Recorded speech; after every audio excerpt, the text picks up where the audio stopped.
कर्नाटक में आज चुनाव घोषणा पत्र जारी कर सकती है बीजेपी। कर्नाटक में मतदान में अब सिर्फ 10 दिन बाकी। कर्नाटक के मैसूरू में पीएम मोदी ने किया रोड शो। बीजेपी कार्यकर्ताओं का उमड़ा जन सैलाब। कर्नाटक के कोलार में पीएम मोदी की रैली। पीएम ने बीजेपी प्रत्याशियों के लिए मांगे वोट। कांग्रेस जेडीएस पर साधा निशाना। प्रधानमंत्री मोदी का कांग्रेस पर जोरदार अटैक। करप्शन के खिलाफ लगातार कार्रवाई से कांग्रेस बौखलाई। खरगे के जहरीले सांप वाले बयान पर पीएम मोदी का जवाब। कहा, कांग्रेस का सबसे बड़ा मुद्दा आज सांप। कांग्रेस के नेता मुझे गालियां दे रहे हैं। पीएम मोदी ने खड़गे पर किया पलटवार। बोले, सांप तो शिव के गले की शोभा होता है। मेरे लिए देश के लोग भगवान शिव की तरह हैं। चन्नापटना की रैली में बोले पीएम मोदी, कर्नाटक का चुनाव 25 साल के लिए विकास का रोड मैप तैयार करने के लिए आगे बढ़ेगा। कर्नाटक के मैसूरू में पीएम पर गलती से फेंका गया मोबाइल फोन। फूल फेंकने के दौरान एक महिला ने अपना फोन भी फेंक दिया। जांच के बाद एसपीजी ने महिला को लौटाया मोबाइल। कर्नाटक के दावड़गेरे में जेपी नड्डा की रैली। कहा, 9 साल पहले इंपोर्ट होते थे 92% मोबाइल। जेपी नड्डा का कांग्रेस पर बड़ा आरोप। कांग्रेस सत्ता में आती है तो दंगे करवाती है। जेपी नड्डा का कांग्रेस से सवाल। उनकी सरकार में हुए घोटालों पर 5 साल से सवाल पूछ रहा हूं, जवाब क्यों नहीं देते कांग्रेस। जेपी नड्डा ने कर्नाटक के उडुपी में रोड शो किया। कहा, कांग्रेस जब सत्ता में आई विकास पर ब्रेक लगा दिया। कर्नाटक के चुनावी दंगल में बीजेपी की ओर से आज असम के सीएम हिमंता बिस्वा शर्मा उतरेंगे मैदान में। तुमकुरू में करेंगे रोड शो। बेंगलुरु में भी करेंगे प्रचार। कर्नाटक के रायचूर में सीएम योगी आदित्यनाथ, हमारी सरकार में यूपी में गरीब, किसान और व्यापारी सिर उठाकर चलते हैं। पहले अपराधियों का था बोलबाला। कर्नाटक की जनता को सीएम योगी ने अयोध्या आमंत्रित किया। कहा, 500 साल बाद रामलला विराजेंगे, आप सब अयोध्या आएं।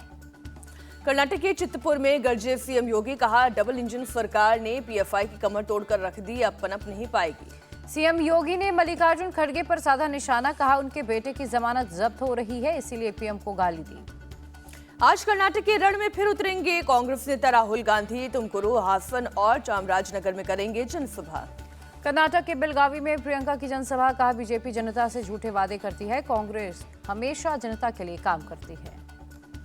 प्रियंका गांधी का बीजेपी पर आरोप। वो बेरोजगारी और विकास के मुद्दे से ध्यान भटकाना चाहती है, लेकिन हम ऐसा नहीं होने देंगे। बेलगावी के कुर्ची में प्रियंका गांधी ने किया रोड शो। कार्यकर्ताओं ने फूलों की बारिश की। राजस्थान के सीएम अशोक गहलोत भी आज कर्नाटक में करेंगे चुनाव प्रचार। बेंगलुरु में मारवाड़ी समाज के लोगों से करेंगे मुलाकात। कांग्रेस नेता जयराम रमेश का बयान। कर्नाटक चुनाव बीजेपी के खतरे बनाम कांग्रेस की गारंटी के बीच है।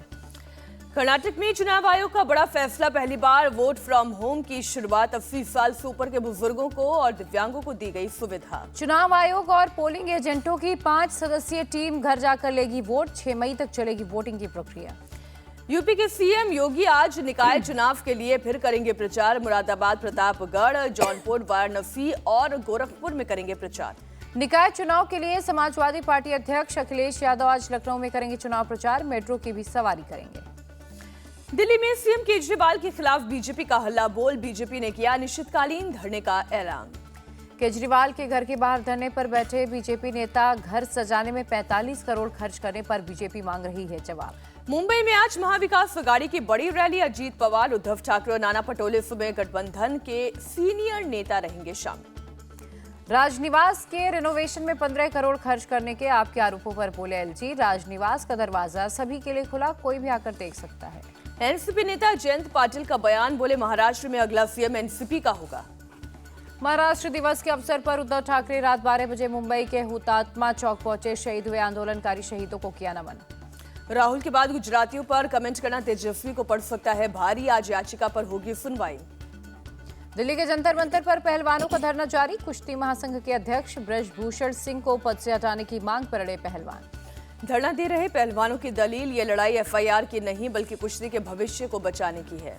पहलवानों के धरने पर बोले ब्रजभूषण सिंह। धरना दे रहे पहलवान कांग्रेस और विपक्षी दलों के खिलौने बने। ब्रजभूषण सिंह ने कहा, उनका मकसद मेरा इस्तीफा नहीं बल्कि ये केवल राजनीति। एशियन गेम्स को लेकर बोले रेसलर बजरंग पूनिया। भारत की बेटियों को न्याय मिल जाएगा तो इससे बड़ा मेडल कुछ भी नहीं होगा। रेसलर्स के प्रदर्शन को लेकर बोले पहलवान योगेश्वर दत्त। पुलिस सूचना मिलने पर करेगी कार्रवाई, बिना शिकायत करे घर बैठने से नहीं होता एक्शन। रेसलर्स को प्रोटेस्ट में शामिल हुए भीम आर्मी चीफ चंद्रशेखर ने कहा, खिलाड़ियों को मिलना चाहिए न्याय। दिल्ली में अतीक अहमद की 100 करोड़ की अवैध संपत्ति का खुलासा। एक नेता की मदद से शाहीन बाग, ओखला और बाटला में खरीदी थी प्रॉपर्टी। एसटीएफ की जांच में खुलासा। शाइस्ता परवीन को लेकर पुलिस को मिली अहम जानकारी। उमेशपाल हत्याकांड से पहले कछार की महिला मुंडी पासी से मिली थी शाइस्ता। माफिया अतीक अहमद का सट्टा कनेक्शन आया सामने। 5 सट्टेबाजों की पुलिस को तलाश। पीएम मोदी ने कल 100वीं बार की मन की बात। कहा यह कार्यक्रम करोड़ों भारतीयों की भावनाओं का प्रकटीकरण है। पीएम मोदी ने कहा 3 अक्टूबर 2014 से शुरू हुआ मन की बात कार्यक्रम। देश के कोने कोने से हर आयु वर्ग के लोग इसमें जुड़े। बेटी बचाओ बेटी पढ़ाओ अभियान पर बोले पीएम। कहा हरियाणा से की शुरुआत सेल्फी विद डॉटर अभियान ने मुझे बहुत प्रभावित किया। ऑपरेशन कावेरी के तहत सूडान से अब तक 2300 से ज्यादा भारतीय निकाले गए। 40 यात्रियों के साथ 8वां विमान पहुंचा दिल्ली। जद्दा से 9वीं फ्लाइट भी कोची के लिए रवाना। फ्लाइट में 186 यात्री सवार। आज मालदीव जाएंगे रक्षा मंत्री राजनाथ सिंह। 3 दिवसीय यात्रा में मालदीव के रक्षा मंत्री और विदेश मंत्री से करेंगे मुलाकात। कई मुद्दों पर होगी बात। महाराष्ट्र के गढ़चिरौली में 3 नक्सली ढेर। उनके ऊपर करीब 36 लाख का इनाम था। केंद्रीय मंत्री जी किशन रेड्डी दिल्ली के एम्स में भर्ती। सांस लेने में तकलीफ होने पर कराया गया भर्ती। लुधियाना में गैस लीक हादसे की जांच जारी। शुरुआती जांच के मुताबिक हाइड्रोजन सल्फाइड गैस हुई थी लीक। लुधियाना के ग्यासपुरा इलाके में गैस लीक होने से 11 लोगों की गई जान। 9 लोग अस्पताल में भर्ती। लुधियाना गैस कांड पर पंजाब सरकार का ऐलान। मृतकों को 2-2 लाख, घायलों को 50,000 मुआवजा और इलाज फ्री। डिप्टी कमिश्नर ने जानकारी दी। भिवंडी में इमारत ढहने के मामले में पुलिस ने एफआईआर दर्ज कर बिल्डर को हिरासत में लिया। हादसे में 6 लोगों की गई थी जान। दिल्ली के एलजी ने बोट से किया यमुना का निरीक्षण। 11 किलोमीटर तक यमुना की गंदगी का जायजा लिया। एलजी ने कहा यमुना को साफ करने के लिए उठाए जा रहे हैं जरूरी कदम। इस छठ पूजा में महिलाएं गंदे पानी में खड़ी नहीं होंगी। दिल्ली के तुगलकाबाद में एमसीडी की कार्रवाई। पुलिस की मौजूदगी में अवैध निर्माण को ढाया गया। दिल्ली में मौसम ने ली करवट। रविवार को कई जगहों पर हुई बारिश। एमपी के इंदौर में भारी बारिश के साथ गिरे ओले। तापमान में गिरावट से लोगों को गर्मी से मिली राहत। बिहार की राजधानी पटना में भी बदला मौसम का तेवर। तेज बारिश के साथ ओले गिरे। दिल्ली के कल्याणपुर इलाके में नाबालिग बच्ची के साथ सेक्सुअल हैरेसमेंट। पुलिस ने दर्ज किया केस। आरोपी की गिरफ्तारी में जुटी पुलिस।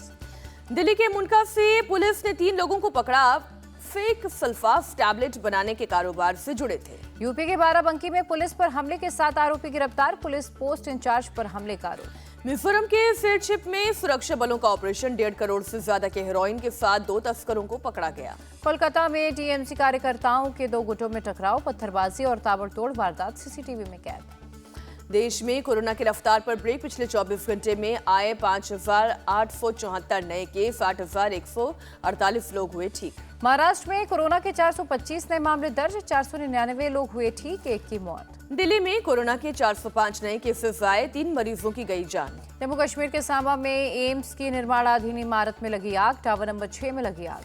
मौके पर पहुंची दमकल की टीम ने आग पर पाया काबू। किसी के घायल होने की खबर नहीं। उत्तर प्रदेश के मिर्जापुर में स्टेशन मास्टर को एक अज्ञात नंबर से आया फोन। पुरुषोत्तम एक्सप्रेस के इंजन में बम रखे होने की सूचना मिली। बम निरोधक दस्ते की 2 टीमों को मौके पर बुलाया गया। पूरी ट्रेन की कराई गई जांच। किसी भी तरह के विस्फोटक या संदिग्ध वस्तु के नहीं मिलने की पुष्टि। ट्रेन में सवार सभी यात्री सुरक्षित। ट्रेन को किया गया रवाना। जम्मू कश्मीर के पुंछ में पीओके के 2 नागरिक नियंत्रण रेखा पार कर हुए दाखिल। आर्मी ने गिरफ्तार कर की पूछताछ। दोनों को वापस भेजा गया। दोनों पिता पुत्र थे और पीओके के रहने वाले थे ये। गुजरात की सूरत में पुलिस की एसओजी टीम ने 4 करोड़ 30 लाख रुपए का सोना जब्त किया। 4 लोगों को गिरफ्तार किया। आरोपियों के पास से 7 किलो 119 ग्राम सोना बरामद। मामले की जांच जारी। अमेरिका की फ्लोरिडा में तूफान ने मचाई तबाही। कारें सड़क पर पलटी। कई पेड़ टूटे। 100 मील प्रति घंटे की रफ्तार से आया तूफान। लोगों के घरों को पहुंचा भारी नुकसान। ईरान की संसद ने उद्योग मंत्री रेजा फातिमी आमीन को किया बर्खास्त। 75% सांसदों ने बर्खास्त करने के पक्ष में डाला वोट। ईरान के राष्ट्रपति इब्राहिम राइसी ने फातिमी अमीन का किया बचाव। सांसदों से उन्हें बहाल करने की अपील की। स्वीडन ने ओरोरा में किया 30 सालों का सबसे बड़ा युद्ध अभ्यास। पैट्रियट मिसाइल भी तैनात। यूक्रेनी राष्ट्रपति जेलेंस्की ने सेना के जवानों को मेडल देकर किया सम्मानित। कहा जल्द ही आने वाली मुख्य लड़ाई। टेक्सास में फायरिंग के आरोपी पर पुलिस ने इनाम बढ़ाया। इनामी राशि $80,000 की। आईपीएल में मुंबई इंडियंस ने राजस्थान रॉयल्स को 6 विकेट से हराया। टिम डेविड ने 3 बॉल पर लगातार 3 छक्के लगाकर दिलाई जीत। राजस्थान रॉयल्स ने मुंबई इंडियंस को दिया था 213 रन का टारगेट। मुंबई की टीम 3 गेंद पहले दर्ज की जीत। टिम डेविड बने मुंबई की जीत के हीरो। 14 गेंद में खेली नाबाद 45 रनों की पारी। कैमरून ग्रीन और सूर्य कुमार यादव ने संभाली मुंबई की पारी। ग्रीन ने 44 और सूर्य ने 55 रन बनाए। यशस्वी जायसवाल ने आईपीएल करियर का पहला शतक लगाया। 62 गेंद पर खेली 124 रनों की पारी। अरशद खान मुंबई इंडियंस के सबसे सफल गेंदबाज रहे। 39 रन देकर 3 विकेट झटके। पीयूष चावला को 2 विकेट मिले। रविचंद्रन अश्विन राजस्थान रॉयल्स के सबसे सफल गेंदबाज रहे। 27 रन देकर 2 विकेट लिए। ट्रेंट बोल्ट और संदीप शर्मा को एक विकेट मिला। पंजाब किंग्स ने चेन्नई सुपर किंग्स को हराया। 4 विकेट से जीत दर्ज की। चेन्नई सुपर किंग्स ने 201 रन का दिया था टारगेट। पंजाब किंग्स ने आखिरी गेंद पर जीत दर्ज की। चेन्नई की ओर से तुषार देशपांडे ने 3 विकेट चटकाए। रविंद्र जडेजा ने 2 और मथीशा पथिराना ने 1 विकेट अपने नाम किया। यशस्वी जायसवाल ने ऑरेंज कैप पर किया कब्जा। तुषार देशपांडे को मिली पर्पल कैप। बॉलीवुड अभिनेत्री कंगना रनौत हरिद्वार पहुंची। दक्षिण काली मंदिर में की पूजा। कंगना रनौत ने मांगा आरती में भी लिया हिस्सा। भगवान से मांगा आशीर्वाद। केदारनाथ दर्शन करने भी जाएंगी कंगना। जिस गुफा में पीएम मोदी गए थे उसके सवाल पर बोली कंगना रनौत, 2024 को लेकर उत्सुकता है और मुझे लगता है कि 2024 में भी वही होगा जो 2019 में हुआ था।